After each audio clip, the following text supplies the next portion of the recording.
Hello, I am Chris, the SAT expert at Magoosh. And today, besides a broken thumb, I have for you the differences between the ACT and the SAT and which one is ultimately right for you. So let's start off with those important differences when answering or asking yourself, which one is the test I should take? First off, know that the SAT is trickier. And what I mean by that is, on the ACT, for example, in the math section, they are going to take a concept that you might have studied 2 years ago in high school, but they're just going to see if you understand and remember what the concept is about. Whereas on the SAT, they might take that concept, but then wrap it up in some tricky way, so you're not quite sure what the question is asking and what you have to do to get the final answer. And so, therefore, if you're not necessarily comfortable and you add that kind of trickiness and it freaks you out, and you'd rather just study and then know that you know something and do well on the test, then maybe the ACT is the right test for you. Okay, next difference to know. This one has to do with the essay. The essay. On the SAT, the essay is optional for many schools, not for every school. So definitely check that out and look at the school that you're interested or schools that you're interested in. But if you are going to school in which the SAT essay is optional and you don't like writing essays, maybe the SAT is the right test for you because the ACT, that essay is not optional. You have to take it. So good thing to keep in mind. Next we have ACT has science. Now the science on the ACT, to be fair, isn't quite the same as what you think of when you think of science class, biology, chemistry, physics.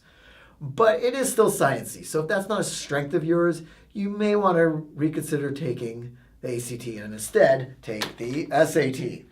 Now those are just 3 high-level important differences between the tests.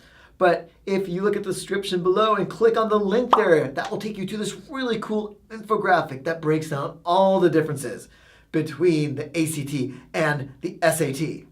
But one thing that infographic can answer is, which one are you actually better at? What do you mean? Well, I mean, take practice tests. Take an ACT practice test and an SAT practice test before you actually start prepping, before you answer that question. In fact, in order to answer that question. That way, you know which one you should take. Now, when I say better, yeah, I know they're totally different on their little scoring system. So how do you actually compare them? You compare them via percentiles. That is the key. So when you get your final SAT score or your final ACT score, when you take a practice test, you can look at these charts and then you will see where your percentile ranking is. And so maybe you sweat and sweat throughout the SAT and the practice test and it was the worst experience of your life. And then you took the ACT practice test and it was much easier. Oh, I love US ACT, this is great.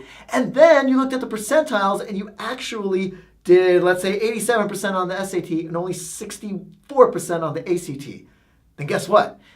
Even though the ACT seemed easier, the test you might likely want to take is the SAT.